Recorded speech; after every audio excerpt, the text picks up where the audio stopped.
ভাঙনের নিচে ফেনী, তলিয়ে যাচ্ছে এখানকার মানুষের স্বপ্ন। টানা ভারী বৃষ্টিপাত ও ভারতের উজানের পানির চাপে ফেনীর মুহুরী, কহুয়া ও সিলোনিয়া নদীর বন্যা নিয়ন্ত্রণ বাঁধের অন্তত 14টি স্থানে ভাঙন দেখা দিয়েছে। ফলে ফুলগাজী ও পরশুরাম উপজেলার বিস্তীর্ণ নিম্নাঞ্চল প্লাবিত হয়ে পড়েছে। পানিবন্দী হয়ে পড়েছে হাজারো মানুষ। তলিয়ে গেছে গুরুত্বপূর্ণ সড়কগুলো, ব্যাহত হচ্ছে যানবাহন চলাচল। স্থানীয় প্রশাসনের সূত্রে জানা গেছে, মুহুরী নদীর পরশুরাম উপজেলার জঙ্গলখোনায় 2টি, অলুকায় 3টি ও শালধরে 1টি এবং ফুলগাজীর উত্তর শ্রীপুরে 1টি স্থানে ভাঙন দেখা দিয়েছে। সিলোনিয়া নদীর গদানগর ও দেরপাড়া এলাকায় 3টি এবং কুহুয়া নদীর সাতকুচিয়া, বেড়াবাড়িয়া ও দৌলতপুরে আরও 4টি ভাঙন হয়েছে।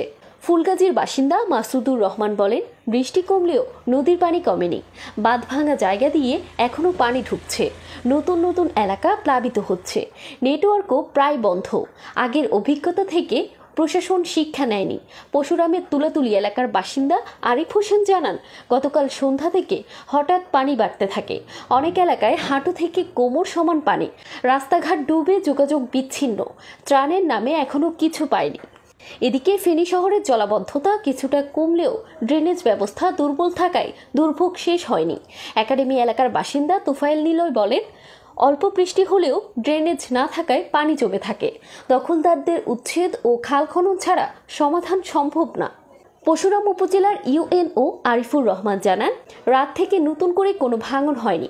আমরা দুর্গত এলাকায় তৎপর রয়েছি।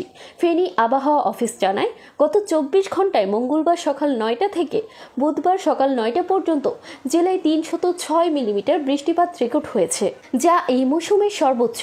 আগামীকালও হালকা থেকে মাঝারি বৃষ্টির পূর্বাভাস রয়েছে।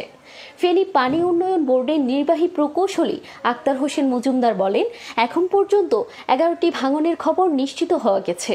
পানির উচ্চতা এখনও বিপদসীমার 95 সেন্টিমিটারের উপরে রয়েছে। তবে মধ্যরাত থেকে পানি কমতে শুরু করেছে। উজানে বৃষ্টি বন্ধ থাকলে ভাঙন রোধ করা সহজ হবে। ফেনীর তালাশ, ফেনী।